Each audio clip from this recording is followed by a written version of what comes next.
Internal communications is largely organic. Employees like to talk to each other. They form their own culture. And so as an organization or as a brand, you can only influence that organic conversation in a slightly inorganic way.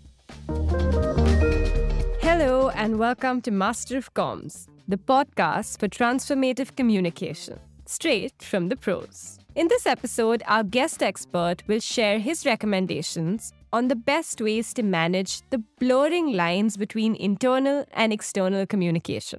I am Krucha Sejwani, host of Master of Comms Asia, as well as Director of Asia at Sociable. And today, I am accompanied by our guest from Tata Consultancy Services, Amit Govind, Head of Social Media and Internal Comms. Who better to talk to us about internal and external communication? Hi, Amit. Thank you for joining us. Thanks, Krusha. Thanks for having me here as part of your podcast. I'm really glad to be talking to Sociable and you, as this is a very interesting topic and I'm really looking forward to talk about this. Thank you, Amit. So maybe let's start there. Before we dive into the topic, please introduce yourself to the audience. We'd love to hear more about you first. So I look after social media and employee communications for TCS. As you know, TCS is a billion-dollar organization, part of the Tata Group. We have with more than 500,000 workforce spread across 47 countries. And my role primarily looks into key four aspects. One is, of course, social listening and managing conversations, social media platform management, employee advocacy, especially closely looking at employee creator programs. And last but not the least, the most important being employee communications, wherein we use our internal platforms, which are very key to talk to our own employees and communicate the organizational values and organizational messages from time to time. Awesome. Thank you for sharing that so precisely, Amit. It was very easy to get a nice clarification on all the different roles that you carry out. I know you spent a few seconds talking about TCS, and it is a company that probably doesn't need much of an introduction. Still, if you had to tell listeners a little more about what TCS primarily does, we'd love to hear. We are the largest as far as in the IT services and digital transformation solutions happens. If you look at some of the top Fortune 500 companies, they all rely on us when it comes to software implementation, integration, and advising them on large-scale digital transformation, especially to accelerate their businesses and exponentially increase the value, not just in terms of revenue, but also in terms of profits. That's what we do largely. As a brand, we are very, very much focused as far as some of our sports sponsorship programs are concerned. For example, we are the principal sponsors of the London Marathon. Most of the marathons, whether it is the Chicago, whether it is Letting-Go Loped, or whether it is the Amsterdam, is sponsored by us. So sports is a very, very important part of our brand development and communication. Our employee base makes us one of the largest employers in India. And that's where our core asset is. Some of our campuses are always buzzing with a lot of energy, and that's what we do. We are spread across whole of India. Almost every city we have a campus. One of the largest campuses being in Chennai. And most of the cutting edge work is done out of India for some of the top global 500, Fortune 500 companies. Have to agree. Definitely some incredible campuses. It should be on the list of things to do when you visit India. It's really hard to define what TCS does because there's so much it does, but you've done an incredible job giving us a nice picture of a couple of key assets of the company, of course. So with that out of the way, Amit, let's jump into the topic for today. And today we want to discuss internal and external communication. And more importantly, the fact that the two are really blurring. So before we get into it, I want to first understand, is that a sentiment you share or do you think they still stand on their own? Yes, I do share, especially with the way the new age employee is. They're just like any other customers, right? The new age target audience, which marketers are across, they are still trying to grapple with. When it comes to media, when it comes to consumption of their content, they are forever mobile, on social, and so on. So it's a very different. So if you look at the way communications has evolved over the last few years now, it is primarily catering to this younger target audience. And if you look at even our target audience or our employee base, which is largely the young workforce across India, for us also, it gets very important to understand this young target audience. So what we do is we mainly derive a lot of insights from external marketers who are catering to this young target audience, and then using those insights to kind of plan our communication, plan our creative campaigns around our employees, because we believe that they are just the same. Of course, being employees, you expect them to, you tend to expect that they will have a little more better attention span when a company is talking to them. So, which is why we use a combination of internal platforms and social media very, very effectively. For employee communication, social media becomes a very critical aspect for us. We use that in integrated fashion when it comes to our internal portals and things like that, along with social media to target our employee base, because that is, and we have found we have found excellent amount of success.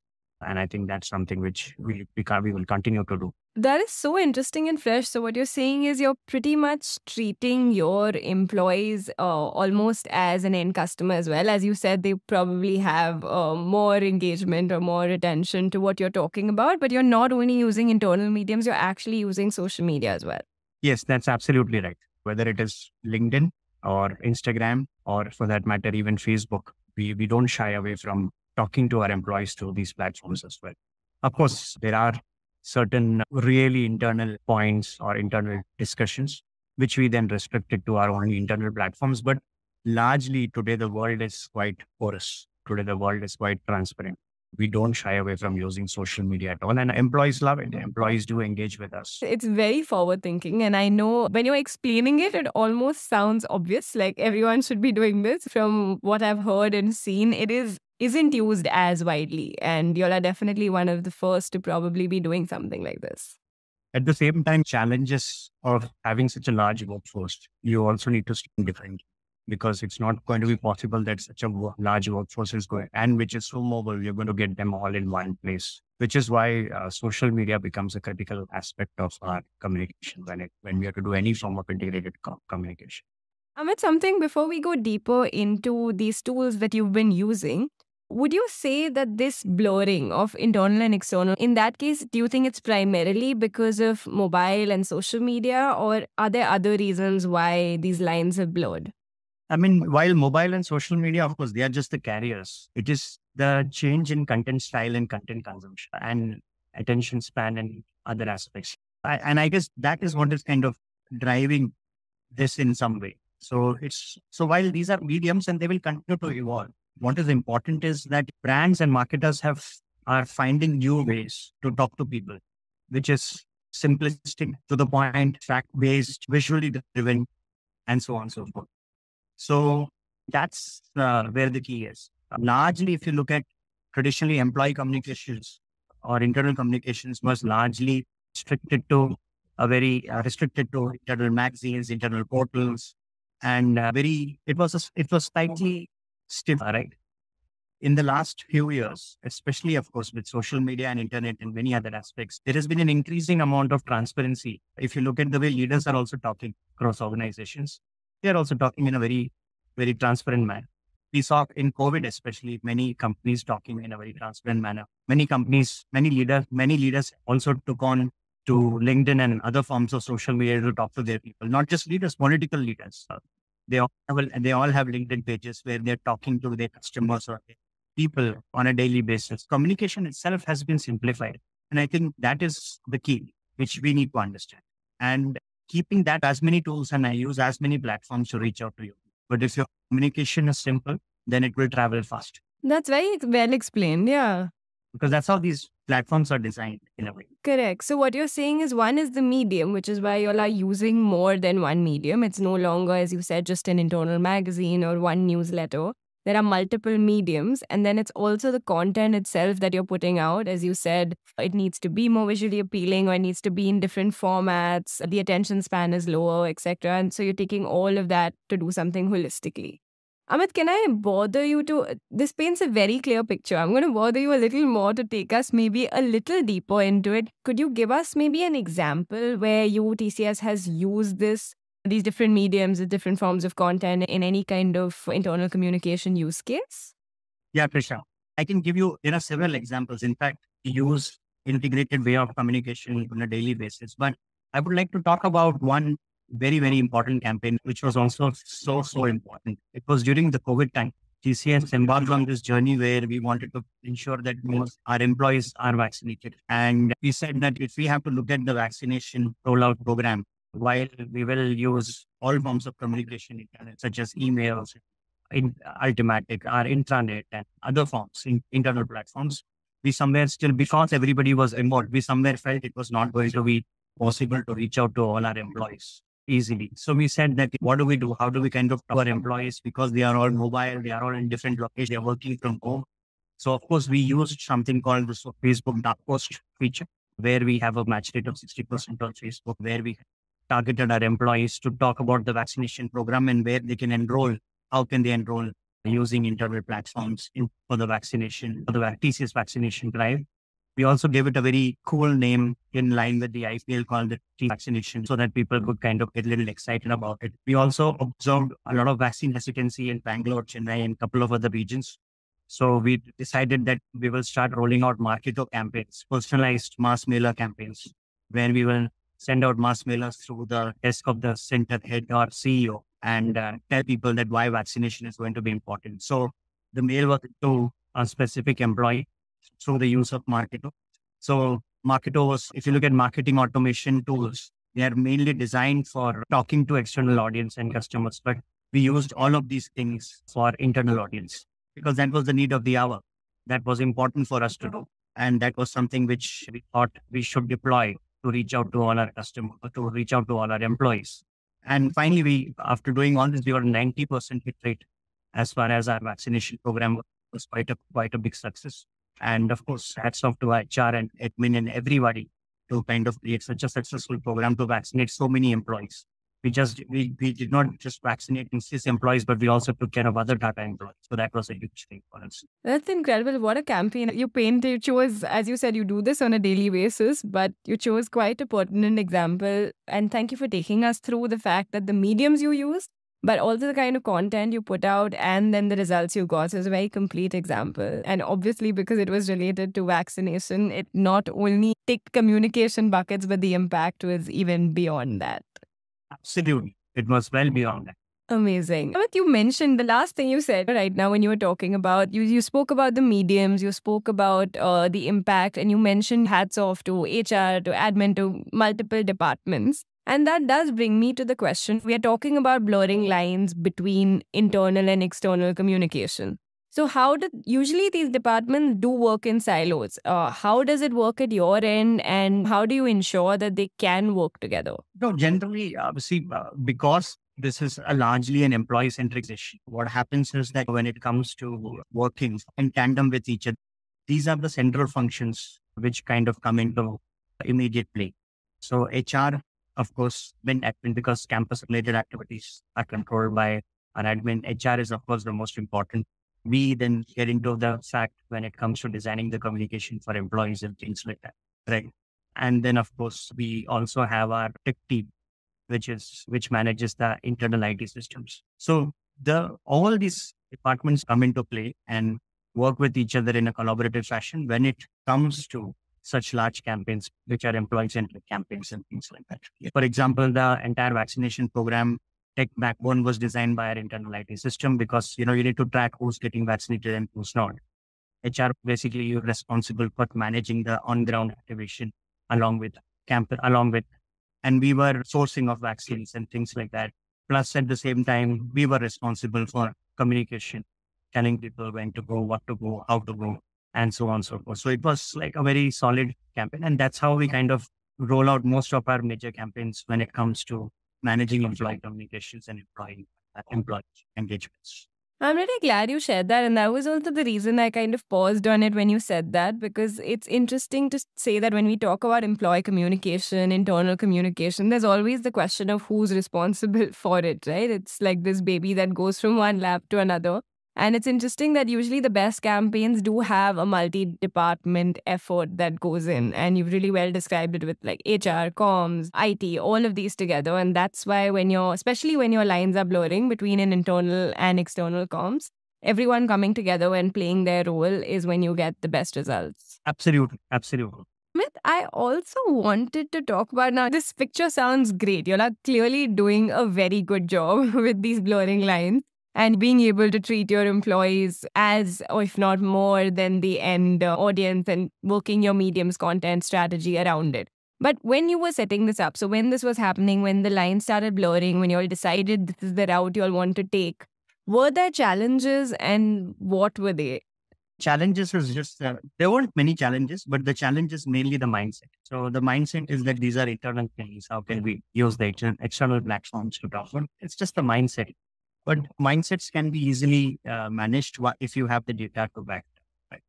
If you look at the way TCS is or the way the brand is, it's a very transparent brand. It's a huge brand. If you look at social itself, most employees are so active on social, are talking to each other on social, trying to understand, helping each other. There are communities around TCS. So if you look at that, employees are already quite active when it comes to understanding and helping each other through all nine communities. So for us, we looked at all of this and we thought it's a natural progression for us to look at an integrated form of communication. Right. So you're saying it was in a way already part of the ethos. So you felt like it was natural progression, but that mindset shift that did take place to whatever extent to kind of level up. Was there anything specific that worked to make that happen or anything that stands out when you remember as a challenge? Nothing really. Like I said, we started experimenting and we started seeing a lot of traction. The first action which we started receiving is that we have a very robust ORM processes. Started getting in escalations from social media. Employees started talking to us through social media and kind of telling us if there are any concerns, etc. Then we were able to kind of solve, or we were able to kind of help them, just like any other company just like any other company which manages customer care, we were managing employee. And we also observed a huge uptake in terms of our engagement. Our LinkedIn numbers shot up. Today our page on LinkedIn enjoys a 14 million followership, one of the biggest pages across the world. I can't think of any other page having 14 million followers. We started observing all of these changes and we thought that we felt we were on the right track. We were able to kind of talk to our employees in a very, very clinical and a very clear fashion. That is something which really worked for us. As you said, you didn't probably feel a huge roadblock in terms of that this is the other way in which we work. It felt like part of the ethos, but still it was kind of this mindset shift that was happening. And through feedback, reiteration, as you spoke about, clearly the results are incredible. So that has worked. Amit, we did speak about multi-department participation, right? When that gives the best results. However, of course, sometimes there are challenges where maybe for certain departments, there needs to be more motivation to get their support or participation. Or even for upper top management, this is something that we hear a lot also. How do you get them on board to now take on this blended communication strategy? Just see the results. Once they start seeing the results, when they start seeing, they are able to, at least that's what my learning has been. I mean, you can have amounts of presentation, data sharing, etc. But I think simply goes by the results. You show them smaller milestones and to achieve those milestones, then they get comfortable with it. So it's a very, very simple process. Right. So your takeaway is basically focus on even smaller results. And then once that's seen, usually that's the way to win over top management. Yeah, especially when you're making that change, you need to show smaller results, and kind of focus them in the right way, and then you can start making larger changes. And within this blended communication, because we were talking about top management, and correct me if I'm wrong, I just remember seeing a lot of this storytelling also be around this. So is storytelling a big part of the internal and external communication blend, and how do you all use it at TCS? It is huge. And if you look at our content on social itself, that employee focused content, it is largely extremely pleasing, visual driven. Our employees star in some of those content. It's made in a way which is a slice of life, which is basically a lot more appealing to the younger audience. And if you look at our Instagram content, it's also the same. So our visual imagery, our changes in terms of creativity is also something which we have kind of made, or at least consciously made an attempt to change the way any marketer would do. Yeah. So that's something, and that was the first thing which we embarked on before we actually even embarked on getting the integrated way, because we thought all those things. First thing what we should do is to look at how we kind of communicate and how we kind of do our content.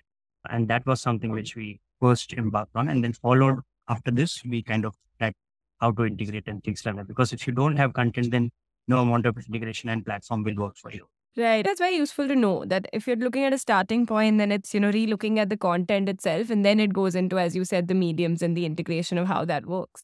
And from what you pointed out, it sounds like sort of it works both ways. That means when we're talking about the blend of internal and external comms, not only are you saying that target employees with communication using external mediums, which is where a blend happens, but also your employees become part of the content that you're using on external mediums. So it's sort of like this lovely exchange or cycle, whatever we'd like to call it. Absolutely. Absolutely. Okay, Amit, we spoke. I know when you shared your example, you did share numbers with us, which were very impressive. We were talking about the vaccine, and I think you spoke about a 90 or 95% click rate, for example. Overall, when you're dealing with blended communication today, another change that has happened is, I'd say, probably slightly more emphasis on ROI or measurement than there has been before. So how do you tackle that? How is this blended communication tracked? Of course, social media, we have a lot of metrics. One is the vanity metrics, and the other one is, of course, we also run ads, like I said. So we have those forms of metrics are always available. It's internally across our platforms. We also get some metrics in terms of what is the hit rate, number of people who have read our communication or have seen, and so on and so forth. We look at these numbers simply in terms of reaching to our target audience. If there is a clear CTA, we also see how many people have actually clicked on it, or how many people have actually signed up for a particular program, etc. We also look at how many people actually came from social media and so on and so forth. It kind of gives us a very good picture in terms of how well things are performing. We are also very active on Sociable. We have a very good employee base on Sociable, which also amplifies some of our brand communication across their own personal social network platforms. We are able to get data from there too. So a lot of good data comes from all of these things, and we have a good system to understand where and what, who's consuming what, and so on. We also sometimes conduct some focus group discussions, qualitative exercises amongst employees to understand which campaign do they reconnect, and what is it that they kind of have liked in certain campaigns. Most of our campaigns feature our own employees, and that is what they have really liked in the past. That sounds very thorough. Yeah, it sounds like firstly you've got the qualitative and the quantitative side covered. So, which is very interesting because I don't hear of the qualitative as much. That's very, very interesting. And on the quantitative side also, thank you for the very clear description because you've spoken about external tools you use, of course, to measure the blended side, of course, the social media direct stats that you get, and the internal stats you have using your own tools. So it sounds like a very complete circle.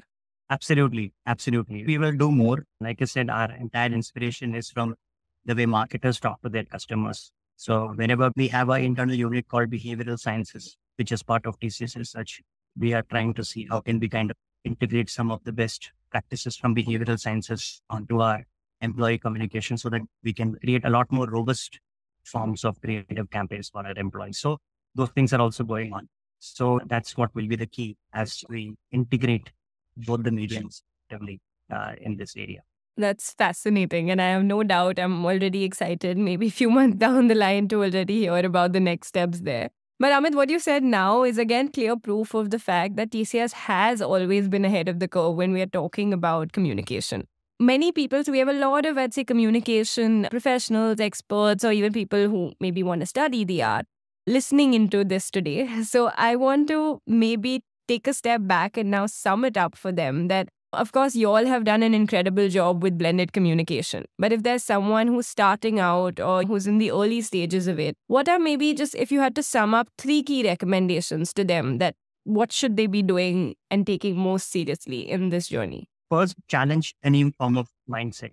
I think that's having a progressive mindset is really very important. Second, understanding your employee base. Don't shy away from understanding them, conducting, like I said, a group discussion, a survey, getting a little more deeper and getting a lot more information about what do they like, how do they consume information, what are they looking at, what is it that they have liked about the organization, do they live do they live the organizational values? These are some of the things which are very important to understand. And third, I spoke about mindset.